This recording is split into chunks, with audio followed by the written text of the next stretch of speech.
Near Mint Condition, the home of collected editions. That cover's so awesome. This is Mr. Chris Claremont, a legend. Melanie goes, Tired.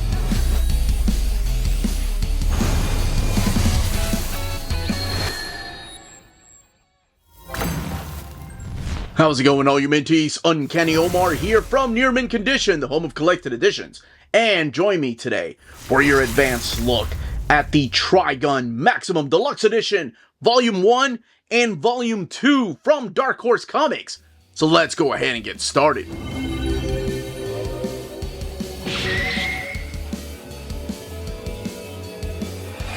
Before going any further, a big thank you to the folks at Dark Horse for sending us advanced copies of these deluxe editions. Volume 1 is due out in the direct market and book market on October 8th or 9th, depending on where you get your books.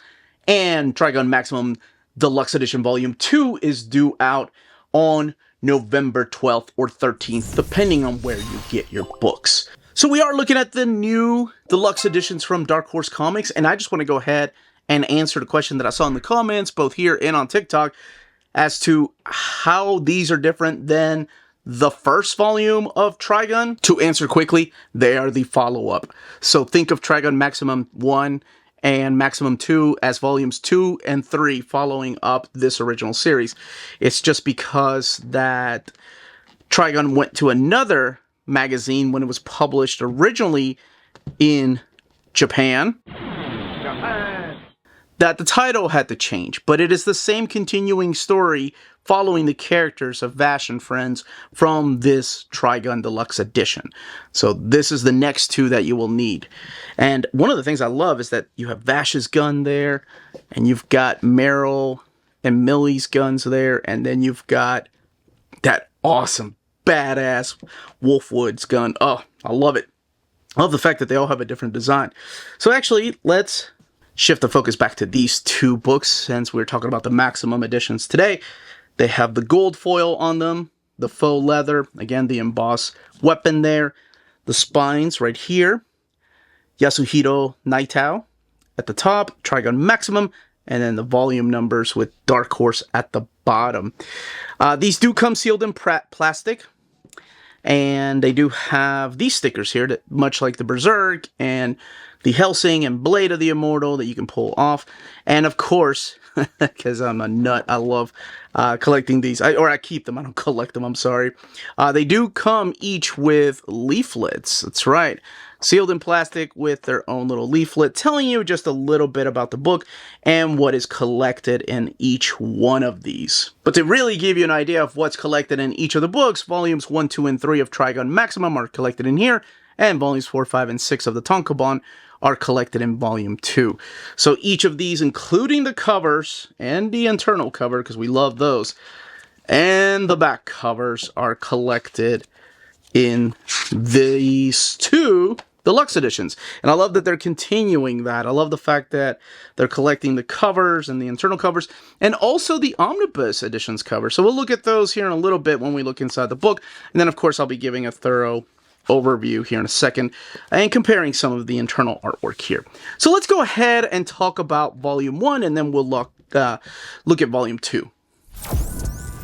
Let's go ahead and get this Deluxe Edition open. You have red end sheets there, and the title page, Trigun Deluxe Edition, Deep Space Planet, Future Gun Action, Yasuhiro Nightow, and then Justin Burns doing the translation and lettering and retouch by Studio Cutie. Of course, published by Dark Horse Comics, giving you the table of contents here. And Hero Returns kicking off this particular book. So there's 3 Tankobons collected in here. Now, in this beginning, I have to talk a little bit about what happened in Volume 1, not going into deep spoilers or anything, but in case you haven't watched the anime or have read the first deluxe edition, I guess minor spoilers as to what happened previously. Mainly towards the end of the first volume. So at the end of the first volume is a huge explosion that Vash is blamed for, and the characters are separated throughout the ending of that book. Both Meryl Streep and Millie Thompson, the two ladies that were agents of the Bernardelli Insurance Society that were following the character of Vash the Stampede, as well as Nicholas D. Wolfwood. They are all separated at the end of that book. 2 years have passed after that disaster, after Vash was to blame for this huge explosion. So that's what this starts off. Nicholas D. Wolfwood is looking around for him, and he's heard that somewhere out here in a small town is this guy that is calling himself Vash the Stampede. And sure enough, in this very small town, there is somebody that is being called Vash the Stampede. There's also this other man that looks familiar, who isn't a badass, a gun-toting badass, and that is Eric's. He's hanging around with this young lady right here and her grandmother. She ends up getting kidnapped, which kind of awakens him a little bit. And immediately Nicholas D. Wolfwood's like, wait a second, this guy that's saying he's Vash the Stampede, that is no humanoid typhoon. That is someone else. This weakling with all these scars in this arm, that's my friend that I haven't seen in 2 years. So a lot of memories start awakening in Vash, and both of them go into action. This entire book, and really a lot of the second volume, are nothing but this huge team up between Vash the Stampede and Nicholas D. Wolfwood. So if you're a fan of both of the characters, you are going to love these next two books. Now, in the first volume, we did get the whole knives storyline and the beginning of the Gung-ho guns. With the character of Legato Blue Summers.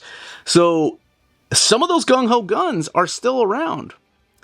You still have a lot of the Gung-ho guns through here. You have Rede the Blade, you have Leonolf the Puppet Master, Gray the Nine Lives is still around, Hopper the Gauntlet is still around, Zassy the Beast, Mid-Valley the Horn Freak, and there's a couple of other characters that I don't want to get into spoiler territory, because there are some new ones. There are some new characters that show up here that are sort of the Gung-ho guns, but perhaps there's something else, something called the Eye of Michael.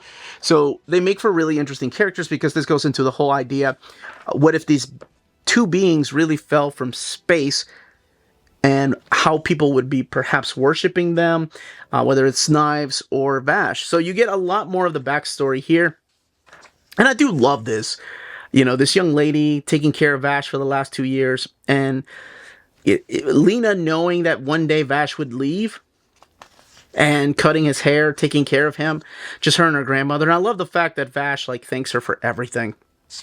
Because he claims that he was too weak.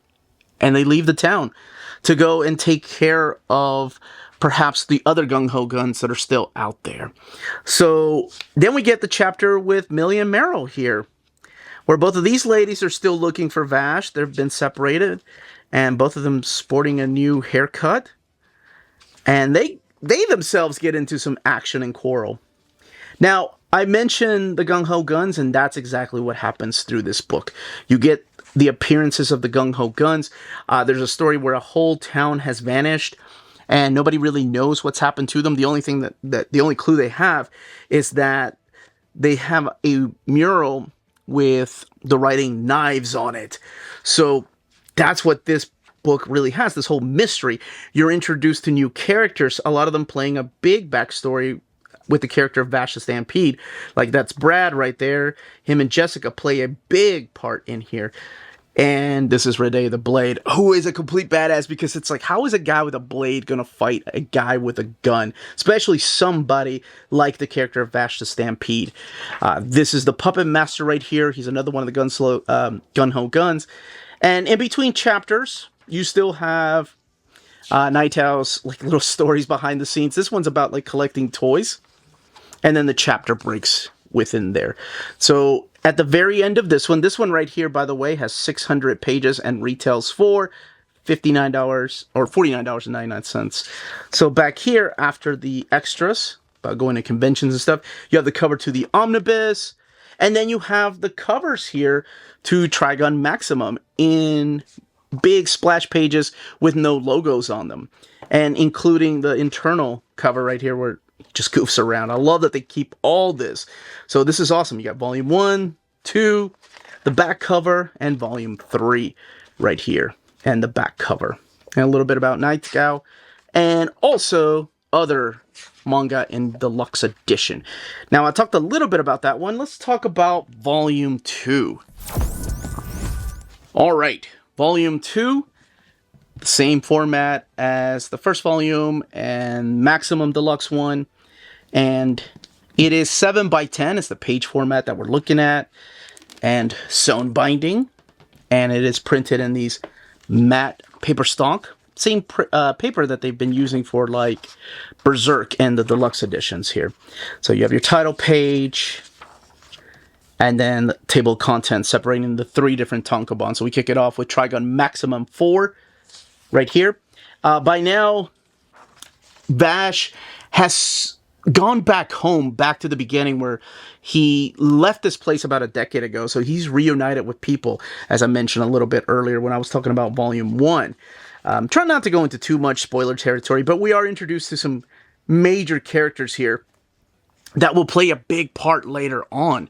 Now, this particular volume still retails for $49.99, but it has 624 pages. In this volume, you get to see a little bit more of the character of Livio. And you get to see some new bad guys. I mentioned that there were some new villains that sort of work with the Gung-ho guns, or they could be another part of the Gung-ho guns. And all of it's still knives behind everything. But you get a little bit of more of those villains. This character of Elendira, the Crimson Nail, and also these other characters, what are their names? Trip of Death, that's the name. Trip of Death and Double Fang. Again, they may have something to do with the Gung-ho guns and knives, but you'll find out by reading it. Now, in this volume, you also get to see not just the backup stories and flashbacks of Vash, but a little bit more of Wolfwood and his connection to some of these villains that are going after Vash the Stampede. You also see some inner turmoil between the Gung-ho guns and who is doing what for whatever reason. Dude, this character right here of Zazie the Beast, he looks like a normal kid, but he is just so freaking freaky. Like I guess the best way I can describe the character, like the actual things, the powers of the character are just so weird. If you've seen the anime, like some of the stuff, like I mentioned, you know, has been a little bit spoiled, but then some of the stuff is completely brand new, and it goes outside of the anime. Because keep in mind, the anime, you know, happened in 1998 in Japan, and then of course it came over here to America. But it wasn't finished, like the manga wasn't finished, so a lot of the stories, a lot of the things, and the fate that happens to some of the characters in the anime is played out different here. In this particular volume, Meryl and Millie really get involved because Meryl is kidnapped, and Vash and Wolfwood have to go and rescue her, but, you know, Millie's not going to stand around and do anything, like, not do anything. She has to go and help her friend. I love that about these characters. And you do have a yellow ribbon, much like the Deluxe Edition and the Maximum Deluxe Edition Volume 1.